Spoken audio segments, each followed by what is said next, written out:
Tune in to Sports 360 with Ahmed Hamad. All right, welcome to Sports 360 with Ahmed Hamad. आज हम एक special programme करने जा रहे हैं और मेरे साथ मौजूद हैं सुहेल खान। अगर आपने पाकिस्तान सुपर लीग देखा हो तो हमारे हीरोज के नाम से एक जबरदस्त एक एक्टिविटी थी जिसमें बहुत सारे स्पोर्ट्स से रिलेटेड लोगों को उनकी परफॉर्मेंस को, उनके काम को एक्नॉलेज किया गया। Suhail Khan is one of them. इनकी अगर बात की जाए स्पोर्ट्स के हवाले से, रिकॉर्ड की बात की जाए, स्टैट्स की बात की जाए, इनको इंसाइक्लोपीडिया मैं कहूँगा। और मैं इनके साथ काम किया हुआ, मुझे तो एक बड़ा ज़बरदस्त एक ऐसी पर्सनालिटी, डाउन टू अर्थ, बड़े हम्बल, बड़े पोलाइट और परफेक्ट मैं कहूँगा कि ह्यूमन बीइंग। तो सुहेल, सबसे पहले आपको स्पोर्ट्स 360 में वेलकम करेंगे। Thank you so much for having me और इट्स ऑलवेज प्रिविलेज आपके साथ जब भी बातचीत रहती है और इतनी तारीफों के लिए अल्लाह ताला जज़ाकल्लाह कहूँगा आपको। और बस कोशिश होती है कि स्पोर्ट्स और क्रिकेट के लिए बेहतर से बेहतरीन करें। नहीं सुहेल, आप डिजर्व करते हैं। सारी जो बातें मैंने कही, ये ऐसी कोई बात नहीं है, ये सब क्वालिटीज़ आपके अंदर हैं। अगर हम अभी बात करेंगे एशेज के हवाले से, पाकिस्तान क्रिकेट टीम की जो अनाउंस हुई है for the tour of Sri Lanka, इनके बारे में अगर मैं रिकॉर्ड की बात करूंगा तो आप वो मैं कहता हूँ कि वो पर्सनालिटी हैं जिनसे अगर हम कोई भी चीज़ पूछना चाहें तो आप 1 मिनट में हमें बता सकते हैं हर चीज़। लेकिन टू बिगिन विद एशेज, आज उसका दूसरा दिन और England, we all know, have scored 393 for the loss of 8 wickets and they declared their first inning. What a brave decision! On day one they scored 393 और 8 विकेटों के नुकसान पे उन्होंने अपनी इनिंग डिक्लेयर कर दी। और फिर दूसरे दिन ऑस्ट्रेलिया, ऑल्दो के थोड़ा शेकी स्टार्ट रहा, लेकिन अब थोड़ी बेहतर नजर आ रही है पोजीशन। ऑलमोस्ट 300 रन हो चुके हैं and they have lost 5 wickets. और उस्मान ख्वाजा, जिन्होंने वर्ल्ड टेस्ट चैंपियनशिप की दोनों इनिंग्स में कोई इतनी अच्छी परफॉर्मेंस नहीं दी थी, लेकिन उनके ऊपर ट्रस्ट किया गया और उन्होंने आज जो परफॉर्मेंस दी है, अब तक 126, लकी है कि एक लो बॉल पे वो बोल्ड भी हुए स्टुअर्ट ब्रॉड की, लेकिन स्टिल एट द क्रीज। और उनका साथ दे रहे हैं एलेक्स कैरी। इनकी भी वर्ल्ड टेस्ट चैंपियनशिप में एक बड़ी सिग्निफिकेंट इनिंग थी। तो ओवरऑल देखा जाए कि 94 रन अभी भी ऑस्ट्रेलिया को चाहिए कि वो इनिंग्स की जो बर्तरी है इंग्लैंड की उसको खत्म करें। लेकिन ये ब्रेव डिसीजन जो है, इसके बारे में आप क्या कहेंगे कि इंग्लैंड ने जो ब्रेंडन मैकलम उनके कोच आए उसके बाद से जो क्रिकेट को ही चेंज कर दिया है, क्या ये सही है? अभी मेरी प्रोग्राम में आपके साथ ही बात हो रही थी, आपके बाद राजा असद खान जो कमेंट्री भी करते हैं लाहौर में, तो उनका ये कहना था कि मतलब क्रिकेट तो बहुत अट्रैक्टिव नजर आ रही है, लेकिन वो जो कॉपी बुक स्टाइल क्रिकेट थी, जो प्रॉपर क्रिकेट थी कि लाइन में आके मेरिट में खेलना, वो बड़ा दिलकश अंदाज हुआ था, वो अब नहीं नजर आएगा जब आप इतना तेज खेलने की कोशिश करेंगे। तो ओवरऑल थोड़ा एक तो एशेज की समरी बताएं कि इन दोनों टीमों का क्या बैकग्राउंड है, एशेज कैसे स्टार्ट हुई, और जो अभी हमने बात की इसके हवाले से। एशेज की बात आपने की, पहले तो चले, जो हिस्ट्री का पहला टेस्ट मैच था वो ऑस्ट्रेलिया और इंग्लैंड के दरमियान मेलबर्न में खेला गया था। That was March 1877। ऑस्ट्रेलिया ने वो टेस्ट मैच जीता था, चार्ल्स बेदरमैन ने उसमें सेंचुरी स्कोर की थी। और उसके बाद 1882, जाहिर बात है वो ईयर है, वो साल है जब एशेज, और एशेज जाहिर बात एक तारीख है जो कि उस वक्त इंग्लैंड के कप्तान एक राख है जो कि पेश की गई थी जीतने के बाद ऑस्ट्रेलिया के कैप्टन उनको 1882 में। और उसके बाद से ये सिलसिला जो है वो ऐसा चला कि रुका नहीं। शुरू के अरसे में तो इंग्लैंड उस वक्त डोमिनेट करता था, अर्ली 1900 तक तो शुरू की ज्यादातर तमाम एशेज इंग्लैंड ने जीती। फिर एक एशेज आई 1920-21 में जहाँ ऑस्ट्रेलिया ने अपने मुल्क में 5-0 कर दिया, फिर अवे जाके जीते। फिर डॉन ब्रैडमैन का एक दौर आया, फिर उसके बाद जो है वो रिची बेनो और नील हार्वी जैसे खिलाड़ियों का दौर आया, फिर जेफरी बाइकॉट का दौर आया, बीच में लेन हटन, बॉली हैमंड और इनके साथ साथ जो है वो डेरेस कॉम्पटन, फ्रेड ट्रूमन जैसे इंग्लैंड के खिलाड़ी आते रहे। ऑस्ट्रेलिया के भी जबरदस्त खिलाड़ी एलेक बैट्सर जो है एलन डेविसन जैसे खिलाड़ी जो है वो आते रहे। और उसके बाद 70s 80s ये सिलसिला आगे बढ़ता रहा। 73rd ये एशेज है, 34 ऑस्ट्रेलिया जीता, 32 इंग्लैंड जीता, 6 ड्रॉ हुई। 2001 के बाद से ऑस्ट्रेलिया की टीम ने अवे एशेज नहीं जीती, लेकिन अपने मुल्क में वो इंग्लैंड को 2 बार 5-0 और 2 बार 4-0 से हरा चुके हैं। और अलबत्ता इंग्लैंड की टीम 2005, 9, 13 और 15 4 एशेज और 2019 में सीरीज ड्रॉ कर चुके हैं। तो एशेज की हिस्ट्री तो खैर बहुत ही एक मुश्किल, मैंने इसको समराइज किया जाए बहुत सारी चीजें।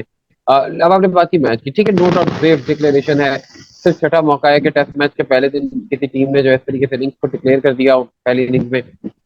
और जिस अंदाज से इंडियन की टीम खेल रही है, जब से ब्रेंडन मैकलम आए हैं 13 में से 11 टेस्ट जीत चुके हैं, लेकिन हाँ ये बैकफायर करेगा कहीं ना कहीं, किया भी है। खैर साउथ अफ्रीका से हारे एक टेस्ट मैच, एक फॉलो ऑन के बाद मेरा ख्याल है थोड़ा ज्यादा जो इनके हुआ फॉलो, उनके बाद जो है वो न्यूजीलैंड से भी हार गए। लेकिन एशेज में भी 393 फॉर 8 ऑस्ट्रेलिया ने उस तरह नहीं, बीच में जहाँ उन्हें मौका मिला वो विकेट लेते रहे।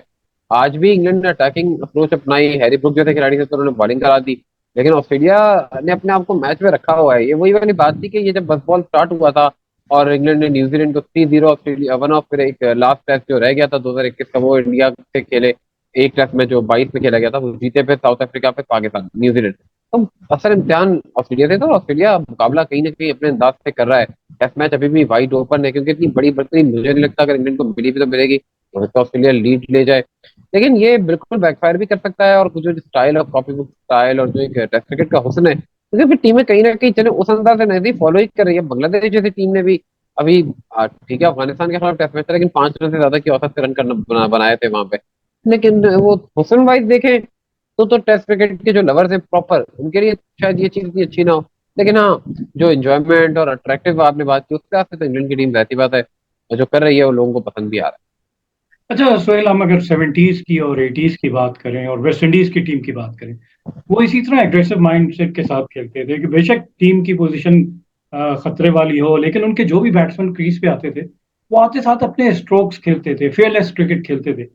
लेकिन उनको एक सपोर्ट जो हासिल था, जो हम कल भी बात कर रहे थे, कि उनके पास जो बॉलिंग रिसोर्सेज थी, वन ऑफ द बेस्ट, मैं कहूंगा कि वर्ल्ड की बॉलिंग लाइनअप उनके पास मौजूद थी, कि अगर वो छोटे टोटल पे भी आउट हो जाते, उन्हें ये एतमाद था अपनी बॉलिंग पे कि अगर वो छोटे से छोटे टोटल पे भी आउट हो जाते हैं तो दे हैव द रिसोर्सेज के दूसरी ऑपोजिशन को उससे भी कम स्कोर पे आउट करके मैच जीत सके। क्या इंग्लैंड के पास वो रिसोर्सेज हैं? अगर हम उनके बॉलिंग की बात करें, हाँ बैटिंग में तो वो बड़ा जाने अंदाज से खेल रहे हैं, लेकिन बॉलिंग में क्या आप समझते हैं कि उनके पास वो रिसोर्सेज हैं?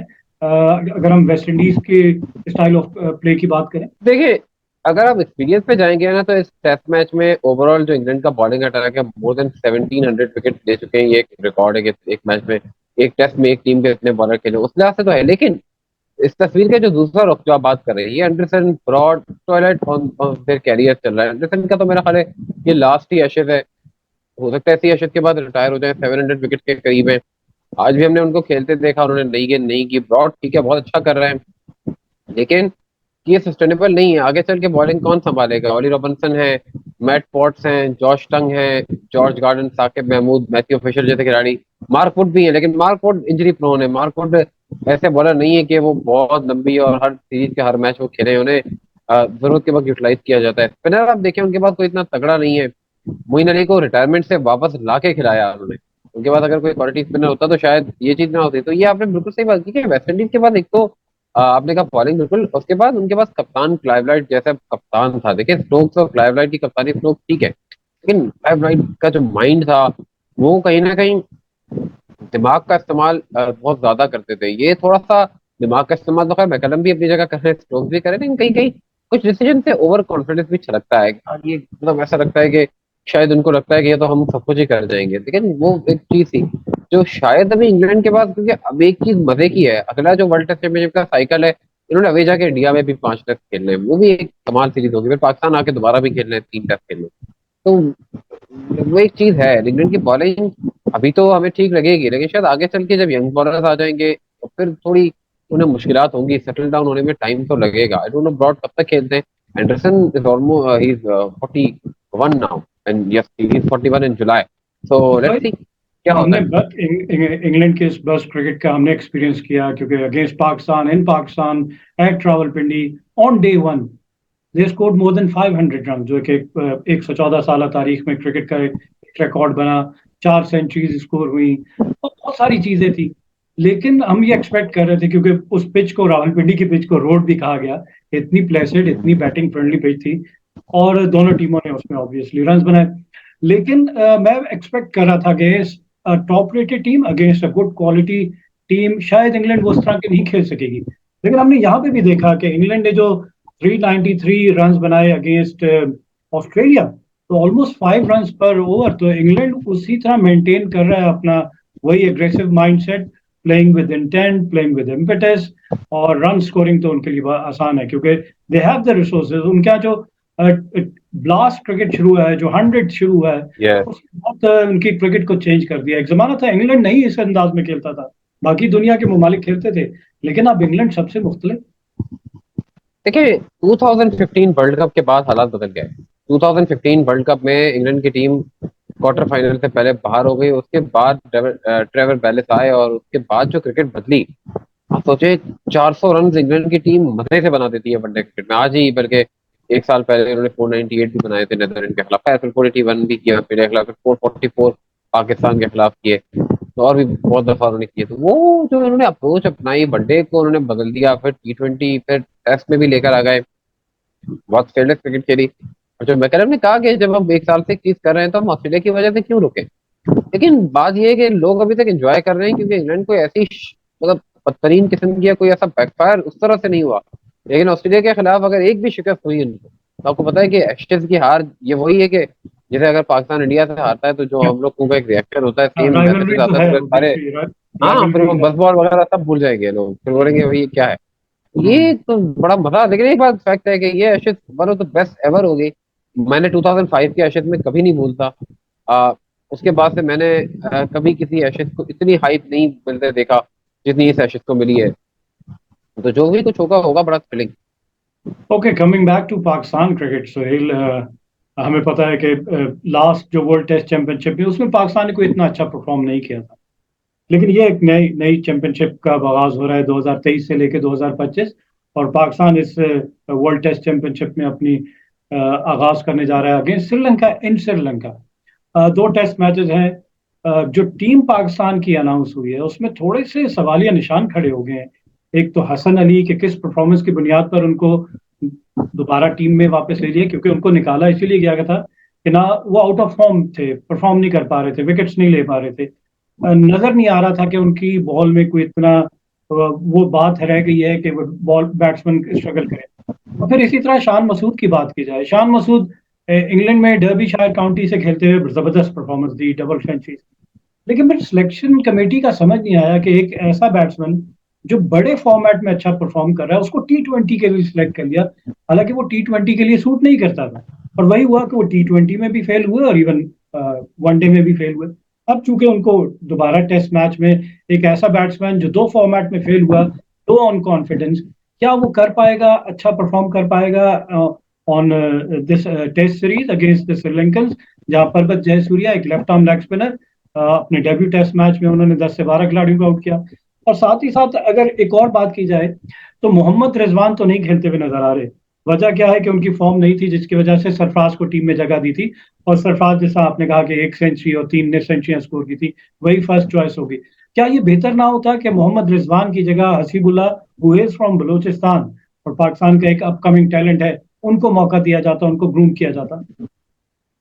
Absolutely spot on. हसीबुल्लाह को ही जाना चाहिए था सेकंड विकेट कीपर, और रिजवान का क्योंकि इस पर ऑन कॉन्ट्रैक्ट है तो आई थिंक अगर कनाडा जाके लीग खेलते तो कोई मतलब इसमें बुराई नहीं थी। आई फील कि हसीबुल्लाह का सेकंड विकेट कीपर बहुत अच्छा ऑप्शन था। हसन अली बिल्कुल, जब बगैर परफॉर्मेंस के ड्रॉप हुए तो आप बगैर परफॉर्मेंस के उन्हें किस बेस पे लेकर आ गए। आपने मीर हमजा को ड्रॉप कर दिया, ठीक है, पाकिस्तान में उन्होंने न्यूजीलैंड के खिलाफ टेस्ट मैचेस के लिए उस तरह बॉलिंग नहीं की, परफॉर्म नहीं कर सके, लेकिन एटलीस्ट ऐसी भी परफॉर्मेंस नहीं थी खैर के ड्रॉप कर दिए जाते बगैर उसके। हसन अली उनकी जगह है, चलो अगर उनकी जगह मोहम्मद अब्बास आते, अगर आप काउंटी की बात करें तो बहुत आउटस्टैंडिंग परफॉर्म किया है। उनकी जगह कोई और मतलब मोहम्मद अब्बास या मीर हमजा फिर भी समझ में आता है।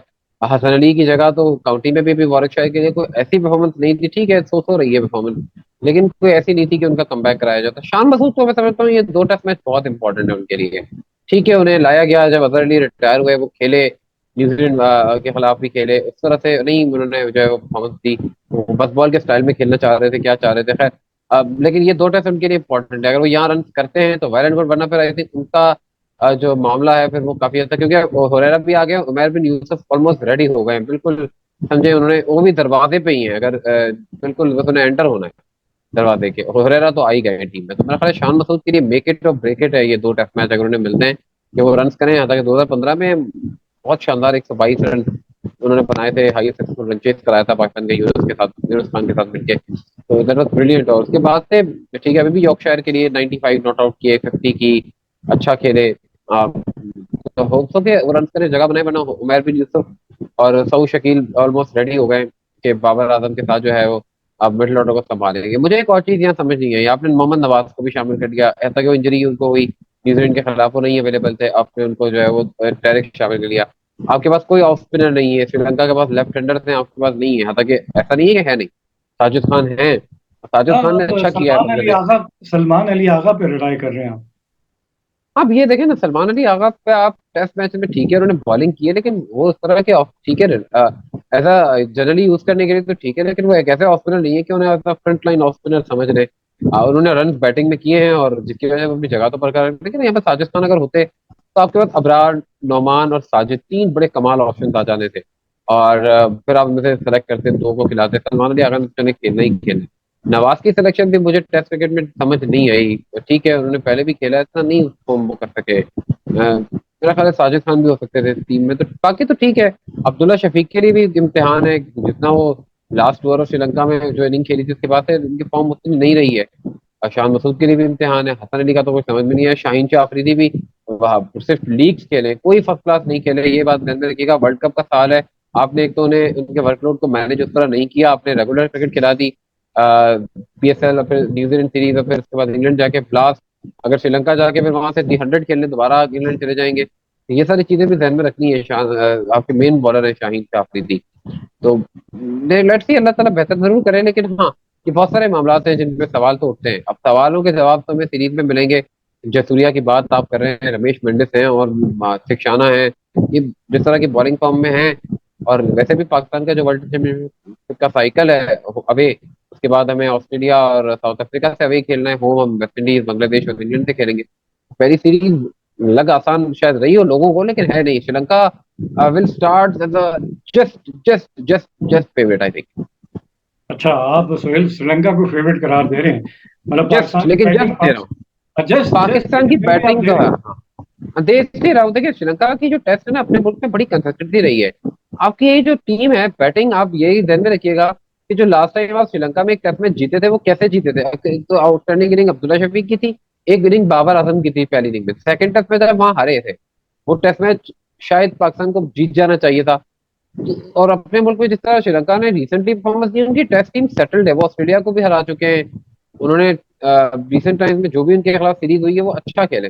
तो अच्छा सोहेल, एक चीज और हालांकि बताइएगा। जी जी सोहेल, एक चीज और जी जी। बताइएगा, ये टूर जो है पाकिस्तान का श्रीलंका का, क्या ये पाकिस्तान के लिए हेल्पफुल होगा for the upcoming Asia cup, जिसके 9 मैचेस श्रीलंका में खेले जाने हैं, 4 मैचेस पाकिस्तान में, और उसके बाद से अक्टूबर नवंबर में जो इंडिया में वर्ल्ड कप होना है, क्या पाकिस्तान को ये सीरीज उसके लिए, कोई पाकिस्तान के लिए फायदेमंद साबित हो सकती है? मैं कंडीशंस के हिसाब से बात कर रहा हूँ, बैटिंग के हिसाब से। बॉलर ऑब्वियसली इन पिचेस पे किस लेंथ पे बॉल करनी है, टेस्ट मैच डिफरेंट है, इसको हम किसी तरह शॉर्टर फॉर्मेट के साथ, इवन वनडे के साथ नहीं कंसिडर कर सकते, लेकिन क्या थोड़ी सी एक्युमुलाइजेशन होने के लिए पाकिस्तान को हेल्पफुल होगी?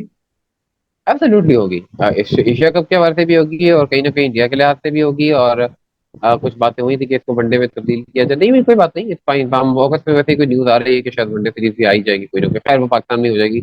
लेकिन आपने जो बात की कंडीशंस की, बिल्कुल ठीक है। एक तो ये सीरीज, और आप ये ध्यान में रखिए कि सीरीज के फौरन बाद जो लंदन प्रीमियर लीग है उसमें लगभग 13 पाकिस्तानी खिलाड़ी हैं। बाबर भी हैं, नसीम भी हैं, फखर भी हैं, फखार भी हैं, हारिस भी हैं, और ये सारे वो प्लेयर्स हैं जो कि रेगुलर टीम का। तो ये भी जो चले, ये टेस्ट सीरीज थी, तो ये जो खिलाड़ी वहाँ स्टे करेंगे, आमिर जमाल भी है, Lanka league for sure most probably वो खेलेंगे, भले कुछ मैचेस भी खेले, लेकिन अगर वो खेलते हैं तो हेल्पफुल तो है, कंडीशन वाइज हेल्पफुल बहुत है। पाकिस्तान श्रीलंका की बड़ी यादगार यादगार सीरीज श्रीलंका में ये, मेरी फेवरेट तो वो 2000 की सीरीज थी, जो मोइन खान टीम लेकर गए थे और अब पहले दो टेस्ट जीते थे। और आज ही के दिन मुझे याद है कि 2000 में टेस्ट मैच जीते थे गॉल में, और उसके बाद एक और टेस्ट मैच भी जीते थे। उसके बाद 2006 में हम वहाँ सीरीज जीते, 2015 में हमने हाईएस्ट सक्सेसफुल रन चेज का रिकॉर्ड भी वहाँ बनाया 2-1 से। फिर सरफराज की वहाँ परफॉर्मेंस बड़ी शानदार रही है। तो मजा आएगा सीरीज को देखने में, पाकिस्तान वर्सेस श्रीलंका बड़ी कमाल की सीरीज होगी। और चले दोनों टेस्ट मैच लास्ट। सोहेल, अब बात करते हैं पाकिस्तान के बॉलिंग लाइनअप की और फास्ट बॉलिंग की बात करते हैं। शाहीन शाह अफरीदी लास्ट जो सीरीज यहाँ पे खेली गई थी, यहीं पे इंजर्ड हुए थे। अब क्या उनकी पोजीशन है, उनके रिकॉर्ड्स क्या कहते हैं, उनके स्टैट्स क्या कहते हैं? और एंड में मुझे बताइएगा कि हसन अली किस परफॉर्मेंस की बेस पे है उनकी ओवरऑल, अगर देखी जाए पाकिस्तान की टीम से ड्रॉप होने के बाद और अब जो वापस आए हैं, क्या उन्होंने कोई बहुत अच्छी परफॉर्मेंस दी है डोमेस्टिक में या इंटरनेशनल लीग्स में? देखिए शाहीन की आपने बात की, 99 टेस्ट विकेट थे, एक विकेट दूर है 100 बच्चों से। एक तो मैं जो बात कहूंगा, वो रेड बॉल खेले ही नहीं समझे कि जब से वो इंजर्ड हुए हैं। उन्होंने सिर्फ व्हाइट बॉल क्रिकेट खेली है, ये चीज बहुत कहीं ना कहीं उस तरह से नहीं रहेगी। ठीक है वो बड़े परफॉर्मर रहे पाकिस्तान के, और उस लास्ट सीरीज में श्रीलंका या उससे पहले जो ऑस्ट्रेलिया की सीरीज थी उसमें भी शाहीन की कोई ऐसी बॉलिंग परफॉर्मेंस नहीं थी जिसपे हम बात करें या मैं कोई उनके स्टैट्स फेल किए जा सके। शाहीन की आखिरी जो यादगार टेस्ट परफॉर्मेंस है बॉलिंग में, वो वेस्टइंडीज के खिलाफ बहुत दूर याद आता है, तो 2021 की सीरीज में थी। और उसके बाद से टेस्ट में नहीं उतना कुछ अच्छा वो कर पाए हैसियत बॉलर। ठीक है, 100 परफॉर्मेंस रही है, बहुत बुरी मैं नहीं बोल, लेकिन कोई इतनी अच्छी नहीं रही है। हसन की आपने बात की, कोई ऐसी परफॉर्मेंस नहीं है जिसपे वो टीम में इस तरीके से वापस आ जाते। ठीक है, उन्होंने 2021 में बड़ा test cricketer of the year, और डोमेस्टिक में भी ना तो इनकी कोई ऐसी परफॉर्मेंस थी।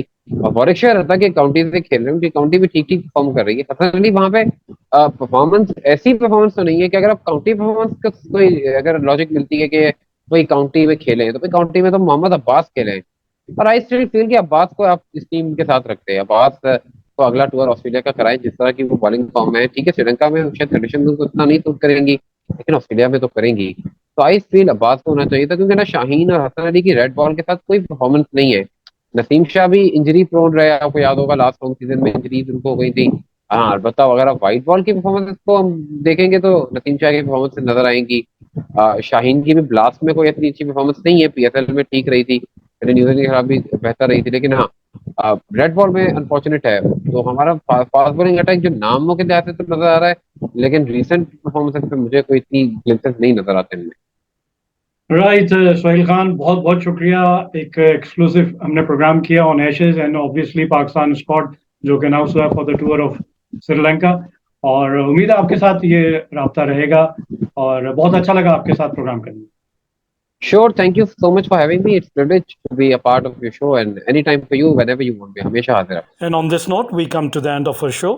Till our next program, it's goodbye from Sports 360. Keep on watching Sports 360 with Ahmed Hamad for latest news, views, and interviews of sports personalities from around the world.